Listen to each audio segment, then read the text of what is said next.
한 조각 케이크 레슨. 자, 이번 시간에는 저번 시간에 이어 그 골조에 대해서 한번 해보도록 하겠습니다. 자, 타이틀은 지지단과 힘의 흐름의 이해입니다. 그래서 저번 시간에 일단 구조해석 프로그램인 마이다스로 단순보를 해석을 해보았습니다. 그래서 단순보를 손으로 계산하는 방법과 컴퓨터로 계산하는 방법이 거의 일치한다는 것을 알 수가 있었습니다. 자, 그것을 보여드리기 위해서 저번 시간에 조금 지루하지만 길게 설명했습니다. 오늘은 약간 실무적인 내용을 하고 다시 또 우리가 구조해석 프로그램을 같이 해보는 그런 시간을 갖도록 하겠습니다. 자, 제가 항상 주장하는 모듈이라고 그러죠. 이 모듈은 구조의 기본적인 모듈, 그것은 이제 8m 주차 2대가 들어갈 수 있는 기본 모듈입니다. 옛날에 뭐 8m면 2.3m의 3배 해가지고 3대가 들어갔는데요. 요즘에는 2.5m 이상 되니까 8m 해도 주차가 한 대, 2대밖에 못 들어가요. 네. 세대 들어가려면 9m 정도 해야 됩니다. 그래서 9m면 철근 물량이 좀 많기 때문에 아직도 기본적인 구조 모듈은 8m가 적당하다고 개인적으로 저는 생각합니다. 그래서 주차는 2대 정도를 하는 게 아주 여름 주차가 되지 않을까 이렇게 생각이 됩니다. 요즘 뭐 큰 세단이나 뭐 많죠. SUV죠. SUV 그런 차량이 많기 때문에 세 대를 주차하는 것보다 2대를 조금 뭐 여유롭게 주차를 하고 이 스팬이 L이라 그러죠. 이 L을 너무 넓히지 않는 범위 내에서 계산을 하면 전체적인 물량이 경제적으로 설계할 수 있다라고 개인적으로 생각합니다. 자, 기둥과 자, 한번 기본으로 들어가 보죠. 기둥을 연결하는 이보, 이 큰 보라고 그러죠. 큰 보, 거드라고 그럽니다. G1 이렇게 표현하죠. 이것도 마찬가지로 큰 보, G1. 그 다음에 기둥과 기둥을 연결하는데 이 큰 보는 이 빔이죠. 빔 작은 보라고 부릅니다. B1 작은 보 적어볼까요? 이 작은 보에 연결된 집중하중을 받는 보, 그죠? 그 다음에 이 친구는 큰 보이긴 한데 이 친구는 등분포 하중을 받죠. 그래서 G2라고 부릅니다. 그래서 통상 이렇게 되죠. 그래서 G1, 이 G2는 끄트머리에 있긴 하지만 응격선도는 보통 실무적으로는 같이 배관을 합니다.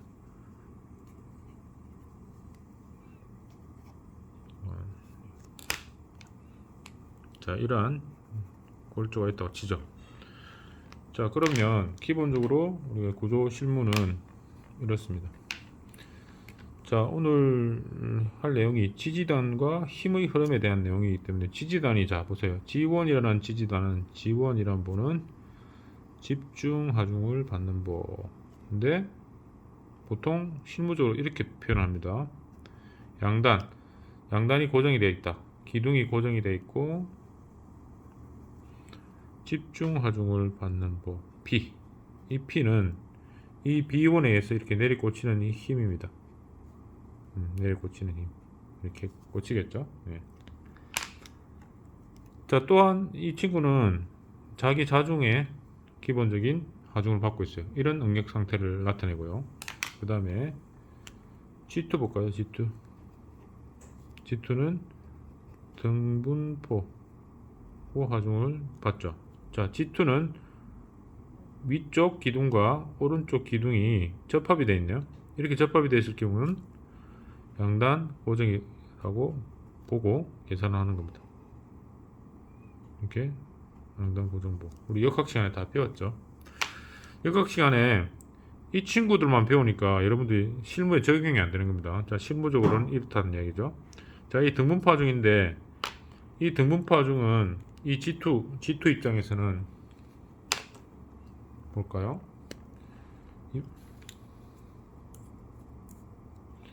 이 반폭이죠. 반폭 이만큼. 이 반폭. 자, 색칠을 해볼게요. 이 영역 내에 있는 하중을 얘가 분담을 하는 겁니다. 이 G2는 이 반만 하죠. 그런데 우리 실무적으로 요 위에 뭐 벽도 있고 창호도 있고 그러니까 배근은 똑같이 합니다. 물론 줄이려면 줄일 수는 있어요. 자, 이 G2도 그렇죠. 1탄입니다. 마찬가지죠. 자, 그 다음에 B1 같은 경우 B1도 똑같이 이만큼의 폭의 하중을 저항을 하죠. 그죠? 저번 시간에 했습니다. 이 B1도 마찬가지 이만큼. 좀 칠해볼까요? 자, 이 정도에 있는 하중을 저항합니다. 그 하중은 고정 하중과 적재 하중이 되겠죠. 그렇게 해석을 하는 겁니다. 자, 이제 이해되시죠? 깔끔하게 한번 그려보도록 하죠.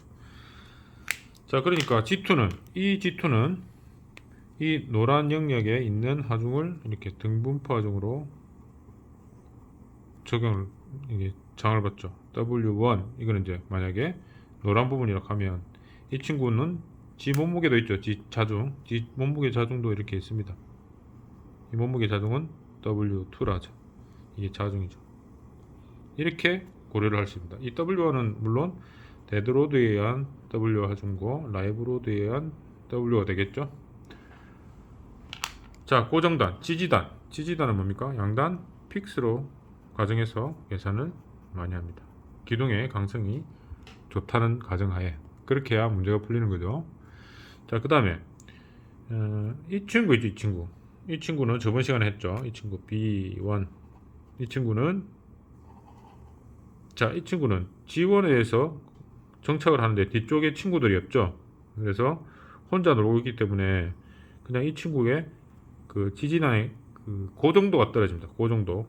그래서 그 고정도가 떨어지니까 이 친구를 우리가 실무적으로는 안전하게 힌지, 이 롤러로 표현을 해서 계산을 합니다. 그래서 이 친구도 G2의 하중과 똑같죠, 그죠? G2의 하중. 첫 번째는 G 고정 하중하고 자기의 고정 하중과 적재 하중을 W1을 받고요. 그 다음에 등분포 하중을 이렇게 받는 거죠. W2 자중이죠. 자, 그러면 제일 중요한 이해가 굉장히 중요한 부분이 이렇습니다. G2의 하중하고 B1의 하중이 하중 상태는 동일합니다. 등분포 하중이죠. 그러나 자, G2 이 친구하고 이 친구는 하중의 분포는 이만큼 노란색하고 파란색하고 영역이 똑같죠.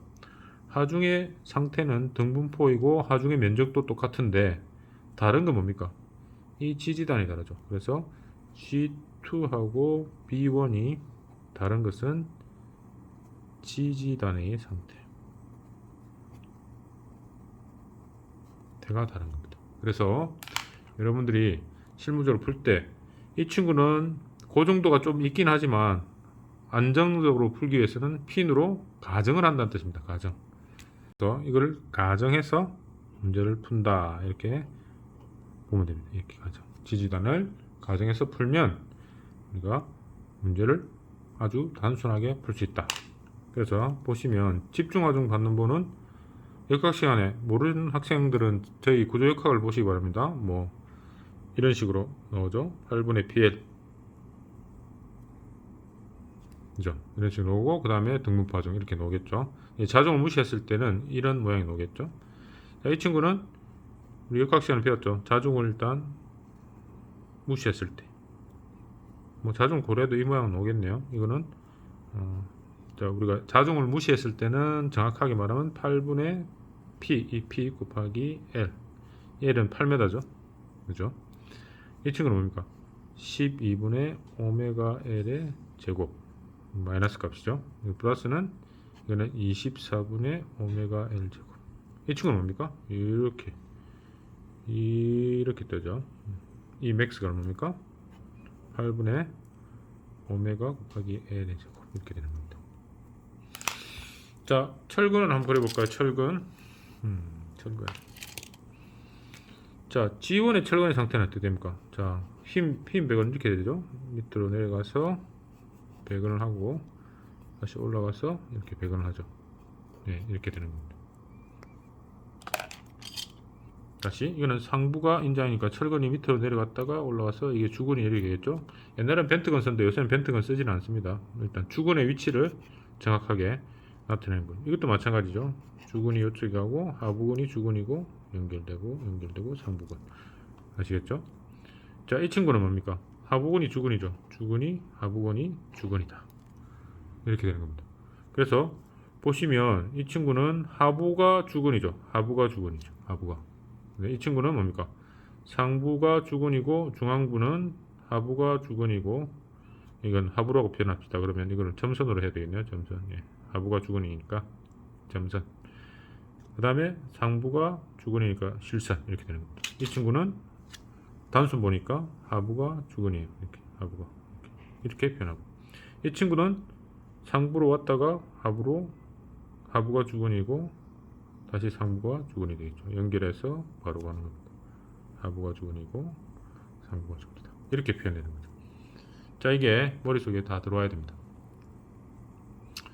자, 제목인데 지지단과 힘의 흐름의 상태를 알았기 때문에 저번 시간에 우리가 B1의 배근량을 구했죠. 이 파란색 부분의 영역을 지지하는 B1의 배근량이 저번 19mm 몇 개 나왔습니까? 8개 나왔습니까? 근데 해석을 해보니까 9개의 하부근이 나왔습니다. 모르는 학생들은 저 앞 시간을 한번 보고 여러분들 이해하고 들어가셔야 됩니다. 그러면 이 친구는 어떻게 될까요? 이 친구는 그게 이번 시간에 해야 될 내용입니다. 이 친구는 하부근이 9개 나왔는데 이 G2에 이런 상태가 되면 철근이 도대체 어떻게 될까? 그걸 한번 하고 자, 그 다음에 우리가 선요소에서 지금 우리가 강의 자체가 일단 이렇게 진행할 겁니다. 이런 하나의 요소 엘리먼트죠, 그죠? 이 엘리먼트를 이해를 하고 이 요소가 어떻게 진행이 되냐면 골조로 진행이 됩니다. 골조인데 평면 요소의 골조. 이 친구를 또 이해해야 돼요. 이 친구를 이해하려면 이 요소가 똑같이 이렇게 와서 요소가 있는 상태에서 이 친구를 보요소로 하고 골조가 돼야 되면 이게 기둥이 있어야 되겠죠. 네. 평면상의 골조가 이렇게 형성이 되고 자, 이 상태에서 이제 픽스의 개념이 되겠죠. 네. 자, 이 친구가 다시 골조입니다. 골조. 이 친구가 다시 골조가 되는데 이번에는 입체 골조로 되는 거죠. 이 친구를 이해하고 그 다음에 골조를 이해하면 그 다음에 입체 골조가 이해가 되죠. 다시 입체 골조.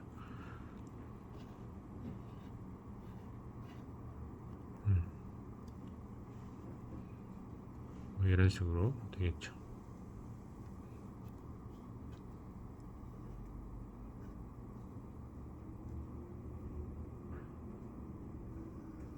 이렇게.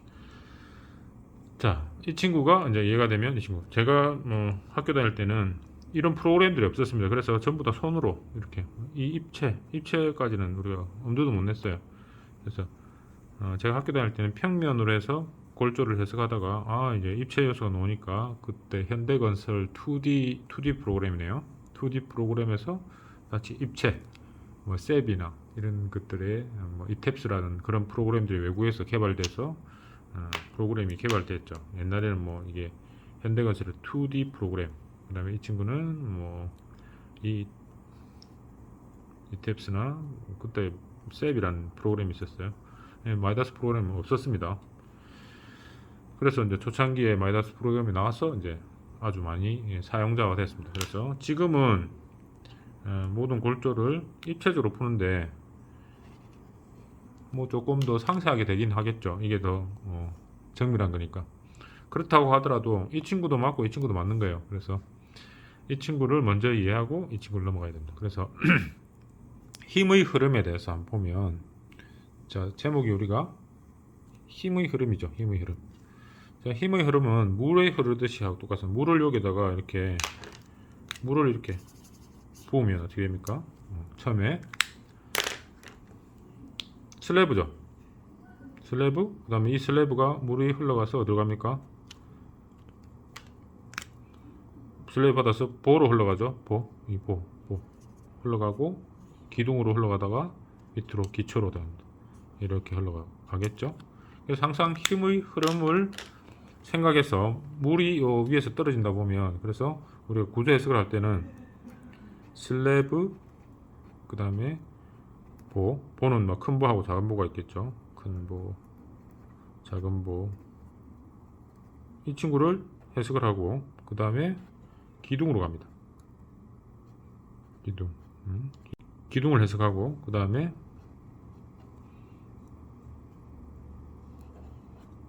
기초를 해석합니다. 그래서 여러분들이 뭐 학교 다닐 때 다 배웠죠. 슬래브, 보, 기둥, 기초로 이렇게 해석을 하는데, 슬래브는 뭐 일방향 슬래브냐, 뭐 이방향 슬래브냐,